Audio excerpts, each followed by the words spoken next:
უკრაინამ რუსებისგან კიდევ ერთი ტერიტორია გაათავისუფლა. ოკუპირებული დონეცკის ოლქში სოფელი ნოვოხატსკოე მტრისგან გაწმენდილია. 37 საზღვაო ქვეითი ბრიგადის განცხადების მიხედვით უკრაინელმა სამხედროებმა ტაქტიკური მისია ეტაპობრივად შეასრულეს.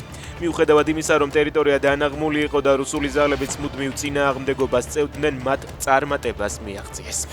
რუსებმა მიატოვეს ტანკი, რომლითაც უკრაინელების შეტევას გაურბოდნენ, მათ საწვავი გაუთავდათ. უკრაინელმა ჯარისკაცებმა საბრძოლო მანქანა მოსკოვის წინააღმდეგ მიმართეს. T-72 ტანკი განსაკუთრებული ნადავლია. ჩვენმა ბიჭებმა ის ყოველგვარი გასროლის გარეშე მოიპოვეს, განაცხადეს უკრაინის საჰაერო სადესანტო ძალებში.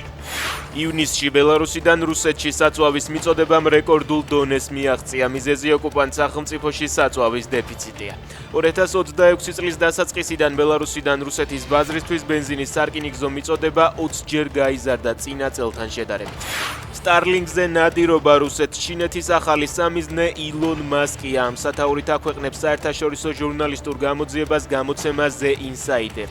მათი ინფორმაციით ჩინეთი და რუსეთი საიდუმლო თანამშრომლობენ მასკის Starlink-ის გასანადგურებლად და უახლესი იარაღის შესაქმნელად.